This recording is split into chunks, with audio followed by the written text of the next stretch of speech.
addition to calculating heart rate, the fact that distance on the ECG paper equates to time allows us to use the readout to time the duration of the major events of the cardiac cycle. We've seen that at a standard recording speed of 25 millimeters per second, 5 large squares corresponds to 1 second. Therefore, 1 large square corresponds to 1/5 of a second, and 1 small square to 0.04 seconds. There are a few numbers coming up now which you simply must learn. In a normal heart, the time between the onset of atrial depolarization, the beginning of the P wave, and the onset of ventricular depolarization, the beginning of the QRS complex, varies between 0.12 and 0.2 seconds, or between 3 and 5 small squares. This is the PR interval. The PR interval is made up of a number of elements.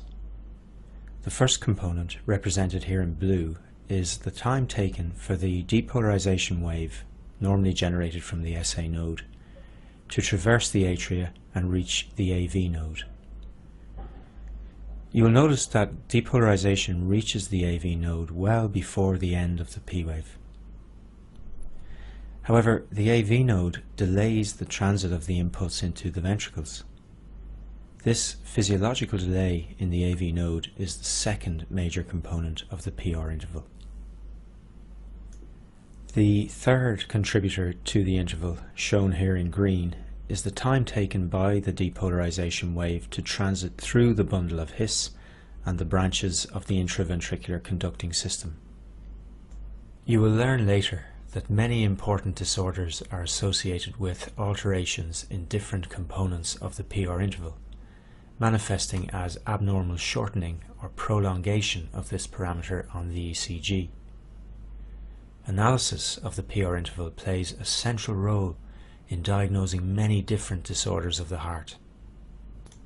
The PR interval ends with the release of current into the main muscle mass of the septum and ventricles from the terminal branches of the intraventricular conducting system. On the ECG, this point is marked by the onset of the QRS complex, and the next key value we need to learn is the duration of the QRS complex. The duration of the QRS complex represents the time taken for ventricular depolarization to be completed following the release of depolarizing current from the conducting system. It also includes the time taken for the recording needle to return to baseline when the flow of depolarizing current in the ventricles has ceased. The conducting system of the ventricles is a highly specialized tissue capable of transmitting the depolarization wave rapidly around the chambers. Note therefore that with an intact conducting system, depolarizing current is delivered to all sectors of the ventricles in a very short time period, and ventricular depolarization of all regions of the chambers is complete within 0.12 seconds, that is, 3 small squares. A normal QRS complex is less than 3 small squares in width. You will learn later in this course that the width of the QRS complex is absolutely central to the ECG interpretation of life-threatening arrhythmias. You must remember this number.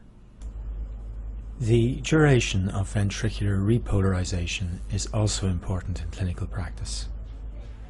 The time between the onset of ventricular depolarization and the end of ventricular repolarization, that is the beginning of the QRS complex and the end of the T wave on the ECG, is termed the QT interval. When the heart rate is 60 beats per minute, the QT interval should be less than 0.45 seconds in an adult male, with a slightly higher upper limit for adult females. These upper limits lie between 11 and 12 small squares on the ECG paper. It is important to realize, however, that the measured QT interval varies with heart rate, becoming shorter as the heart speeds up or longer when the heart slows down. Therefore, particularly at higher heart rates, it is possible to miss an underlying prolonged QT interval. The discussion which follows may seem academic, but it is important clinically. Abnormally slow ventricular repolarization, evidenced by a prolonged QT interval on the ECG, places patients at risk of fatal arrhythmias when treated with certain commonly used drugs.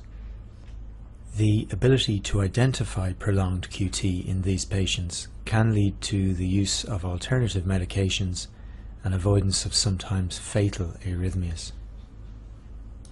When faced with an ECG with a heart rate other than 60 beats per minute, to calculate the true underlying QT interval, referred to as the corrected QT interval, we use the formula shown on screen.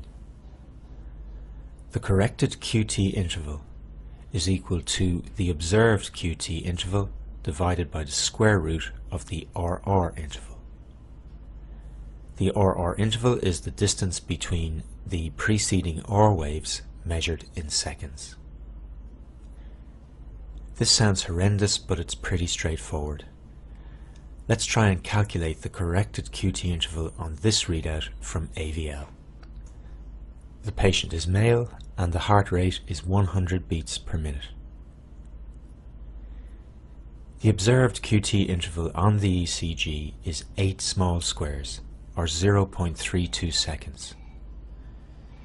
The immediately preceding RR interval is 3 large squares, or 0.6 seconds. So the corrected QT is 0.32 divided by the square root of 0.6. This computes at 0.41 seconds, well within our upper limit of 0.45 seconds. So this patient does not have prolonged QT. To give you a simple rule of thumb, when you look at an ECG, if the observed QT interval is more than half the RR interval, at least consider the possibility of prolonged QT. The use of AVL in this example is quite deliberate. For reasons we will discuss in a moment, there is variation in the length of the QT interval between different leads. Also, for technical reasons, it can be difficult to identify the end of the T wave in many leads. It is recommended, therefore, that you analyze the QT interval in one of 4 leads: AVL, AVR, or one of the right-sided chest leads, V1 or V2. We should point out that the equation we have used here to calculate the corrected QT was developed from empirical observations on male volunteers in the 1920s. While useful, it does not yield perfect results, particularly at high heart rates. In addition, as well as varying with gender, heart rate, and between leads, the QT interval also varies with age, and even with the time of day. We don't raise these issues to confuse you, but merely to emphasize that it is difficult to assess the clinical significance of minor levels of QT prolongation above these accepted upper limits. The key is not to miss gross prolongation or major changes in the interval.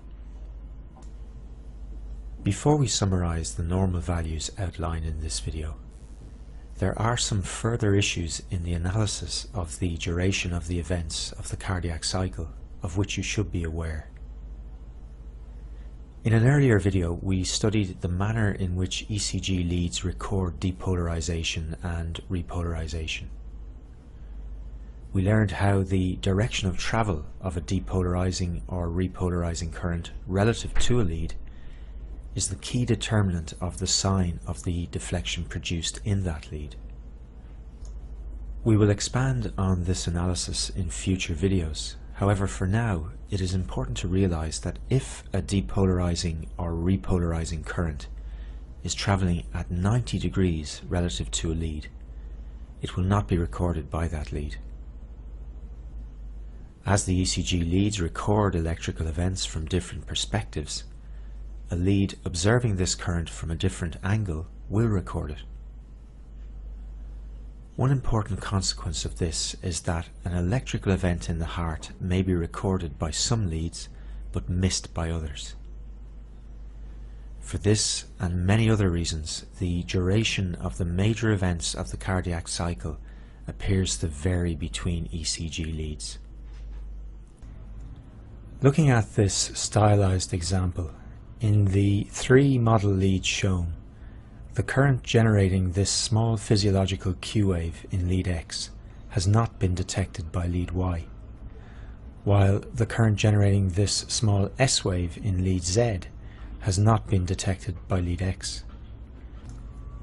So which readout represents the true QRS duration? In fact, the true QRS duration is represented by the difference in time between the earliest ventricular depolarizing current detected in any lead and the latest ventricular depolarizing current detected in any lead. So in this simplified example, the true QRS duration is enclosed between the blue lines. Extending this type of analysis to 12 leads is obviously not possible with the human eye. As a compromise, when analysing the QRS duration on an ECG, we choose the lead with the widest QRS duration. When analysed manually, the width of the QRS complexes in the lead with the widest complexes defines the QRS duration on the ECG. We use the term manually as most modern digital ECG machines are capable of recording all 12 leads simultaneously and use computer programs to identify the times of the earliest and latest deflections of the QRS complexes in all leads. These machines then report this integrated QRS duration on the printout. This tends to represent an accurate estimate of the duration of all of the events of ventricular depolarization and will always tend to be longer than the human estimate based on the analysis of the widest QRS duration. Exactly the same problems exist for the analysis of the PR interval and the QT interval, and modern machines will present you with an integrated value calculated using all 12 leads. The computerized calculations attempt to eliminate many of the problems we outlined when discussing estimation of the corrected QT. These machines will even present you with a diagnosis. So which set of values do you use, your own estimates or the computer's? Well, both have merits, but it is important to realize that the computer analysis has its own difficulties and limitations. At the present time, the analysis of the most complex of ECGs still rests with you, so you must be able to do it from basic principles. And to do so, you must understand or at least be aware of these principles. The importance of the normal values outlined in this video will become increasingly obvious as we discuss the ECG in disease states. Memorize them. The PR interval, 3 to 5 small squares. The QRS complex duration, less than 3 small squares. And the QT interval, an upper limit of just over 11 small squares at a heart rate of 60 beats per minute, and approximately less than half the RR interval at other heart rates.